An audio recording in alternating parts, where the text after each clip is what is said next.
ಚೆನ್ನಾಗಿ ನಂಬರ್ಗಳನ್ನು ಕೊಟ್ಟಿರ್ತಿದ್ವಿ. ಇಲ್ಲಿ ಮನೆಗೆ ಈ ಕೆಂಪದ ನಂತರ ಆ ವಚನಗಳನ್ನು ನಾವು ಇಲ್ಲಿ ಎಲ್ಲ ರೆಡಿ ಹಾಕಿರ್ತೀವಿ. ಆ ಸೀರಿಯಲ್ ನೋಡಿದರೆ ಈ ಆ ವಚನ ಇಡಿಯಾಗಿ ಸಿಕ್ಬಿಡ್ತದೆ ನಮಗೆ. ಅದು ಇದು ಇದೆಯಾ ಸಾರಾಂಶ ಇದೆಯಾ? ಹಾಂ, ಸಾರಾಂಶ ಇಲ್ಲ ರೀ, ಒಂದೇ ಕಡೆಗೆ ಬರ್ತದೆ ಅಷ್ಟೇ. ಸಾರಾಂಶಕ್ಕೆ ಮಾತ್ರ ಬೇರೆ ಪುಸ್ತಕಗಳದಾವ ನಮ್ಮ ಹತ್ರ. ಅದೊಂದು ಕೊಡಿ. ವಚನಾರ್ಥ ಚಿಂತನ ಒಂದು ಗ್ರಂಥ ಒಂದು. ವಚನದೊಳಗೆ ವರ್ಡಿಂಗ್ ಬರ್ತದೆ. ಅರ್ಥ ಆಯ್ತು. ಇದು ಕೋಶ ಆಗಿದೆ.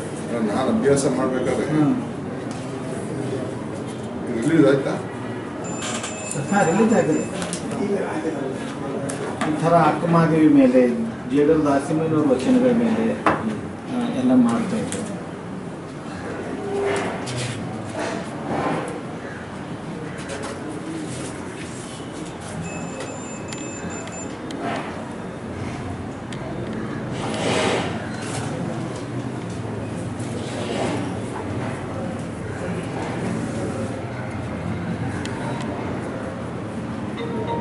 ಹರೀಶ ಹರಿಸಿಗೌಡ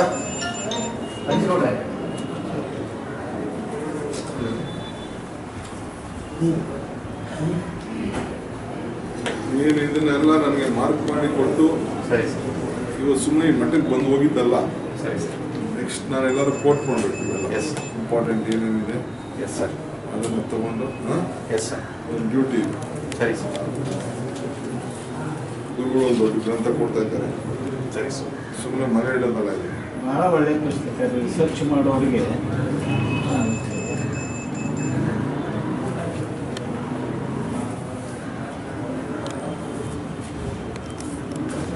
ಸುಮ್ಮನೆ ಒಳ್ಳೆಯ ವಿಷಯಗಳನ್ನು ಚಿಂತನೆ ಮಾಡಬೇಕು. ಪ್ರಾಥಮಿಕ ವಿಷಯಗಳು ಧರ್ಮಜ್ಯೋತಿ ಇದೆ.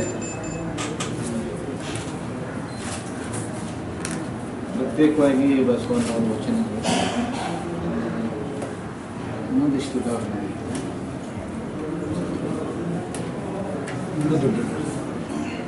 ಇವರೇ ಗುರುಗಳು.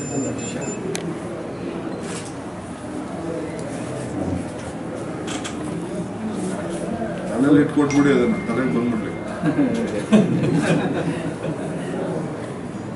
ಈ ವಚನಗಳಿಗೆ ಅರ್ಥಗಳನ್ನು ಎಲ್ಲ ಬರಬೇಕು. ಸರಳವಾಗಿ ಭಾಷಣ ಮಾಡೋದಕ್ಕೆ ಅನುಕೂಲ ಆಗುತ್ತೆ.